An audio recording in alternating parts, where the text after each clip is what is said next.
Doctor ఈ మధ్య ఇండియాలో బాగా వింటున్న క్యాన్సర్ ఒకటి కోలోరెక్టల్ క్యాన్సర్, పెద్ద ప్రేగు క్యాన్సర్ అంటున్నారు.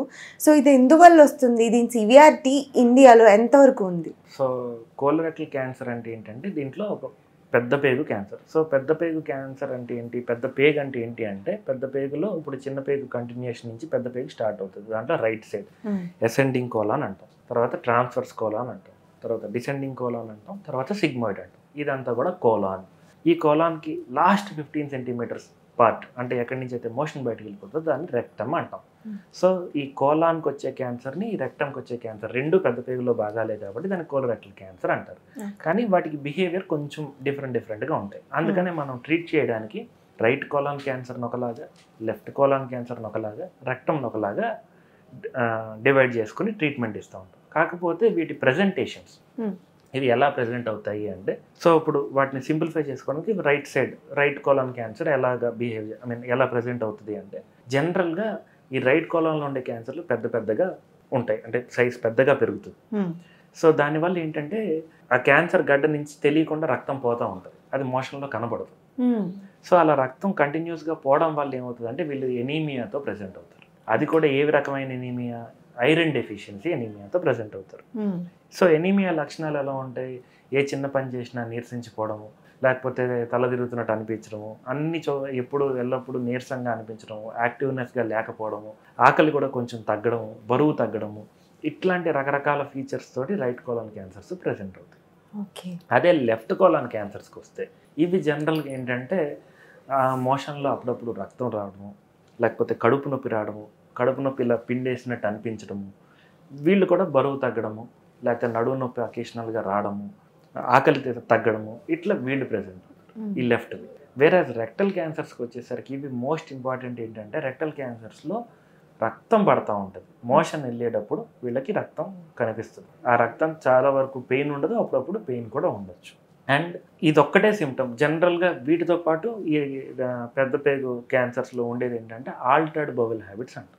ఆల్టర్డ్ బౌవెల్ హ్యాబిట్స్ అంటే ఏంటి, కొన్ని రోజులేమో బ్రహ్మాండంగా రెగ్యులర్గా నాకు మోషన్ అంతా బాగుంది, హ్యాపీగా ఉంది అన్నట్టు పేషెంట్ చెప్తాడు. మళ్ళీ ఇంకో 15 రోజులు అస్సలు నాకు మోషన్ సరిగ్గా అవ్వదండి, అస్సలు అవ్వదు, చాలా ఇబ్బంది పడతాను అంటాడు. మళ్ళీ అప్పుడప్పుడు చాలా తీవ్రంగా అవుతుంది, డయేరియా లాగా అవుతుంది, ఊరూరునే మోషన్స్ అయిపోతున్నాయి. సో ఇలా ఈ ప్యాటర్న్ అనేది రెగ్యులర్గా లేకుండా ఆల్టర్ అంటే డిఫరెంట్ ప్యాటర్న్స్లో ఉండడాన్ని ఆల్టర్డ్ బౌవెల్ హ్యాబిట్స్ అంటాం. సో ఈ ఆల్టర్డ్ బౌవెల్ హ్యాబిట్స్ ఉన్నా, బ్లీడింగ్ ఏదన్నా మోషన్లో రక్తం ఉన్నా, లేకపోతే ఇప్పుడు నేను ముందు చెప్పినట్టు ఏమన్నా సిమ్టమ్స్ ఉన్నా, ఏజ్ అనేది ఇంపార్టెంట్. వాళ్ళకి ఏ ఏజ్లో వాళ్ళు ఉన్నారు. జనరల్గా 40-50 సంవత్సరాలు దాటిన వాళ్ళలో ఈ కోలోరెక్టల్ క్యాన్సర్ రిస్క్ అనేది చాలా ఎక్కువగా ఉంటుంది. సో ఆ రిస్క్ ఉన్న పేషెంట్స్ ఎవరైతే ఉన్నారో వాళ్ళు ఒకసారి మనం టెస్ట్ అనేది చేయించుకోవాలి. ఎనీ డాక్టర్ దగ్గర చూపించి, చాలామంది ఏం చేస్తారు, నాకు బ్లీడింగ్ అవుతుందంటే వాళ్ళే సెల్ఫ్ డయాగ్నోస్ చేసుకుంటారు. నాకు పైల్స్ వచ్చింది, లేకపోతే నాకు హెమరాయిడ్స్ వచ్చింది, లేకపోతే ఇంకోటి వచ్చింది, అతనికి ఆయనే డెసిషన్ తీసుకుని సెల్ఫ్ ట్రీట్మెంట్ తీసేసుకుంటుంటారు. అక్కడే ఇబ్బందులు పడుతూ ఉంటారు, ఎందుకంటే అది ముదిరిపోయే స్టేజ్ వరకు తీసుకెళ్తారు కదా. అలా కాకుండా ఎనీ జనరల్ సర్జన్ దగ్గర కానీ, ఆంకాలజిస్ట్ దగ్గర కానీ ఎవరైనా వెళ్ళినా ఎనీ సర్జన్ దగ్గరికి వెళ్తే వాళ్ళు పరీక్ష చేసి అది నిజంగానే పైల్సా లేకపోతే ఇంకేమైనా ఎవాల్యుయేషన్ చేయాలా.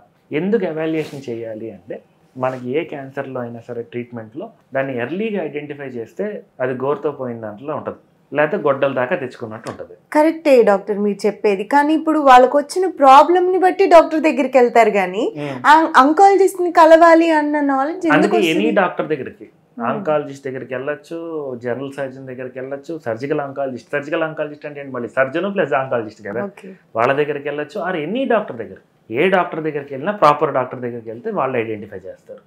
ఎందుకంటే 95-99% ఆఫ్ ద డాక్టర్స్కి పేషెంట్కి ఏం ప్రాబ్లం ఉందో ఐడెంటిఫై చేయడమే కదా అందరికీ పని.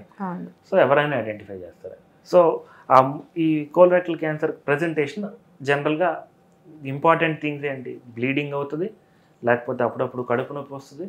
మోస్ట్ ఇంపార్టెంట్ రైట్ సైడ్ పెద్ద పేగు క్యాన్సర్లకి అయితే ఎనీమియాతో ప్రజెంట్ అవుతారు. సో ఎనీమియా ఉంది, ఎప్పుడన్నా రెగ్యులర్ హెల్త్ చెకప్లు చేయించుకున్నాం, ఎనీమియా ఉంది, నా వయసు పెద్దది, ఖచ్చితంగా ఇది ఉందా లేదా అని ఒకసారి చెక్ చేయించుకోవాలి. Right doctor.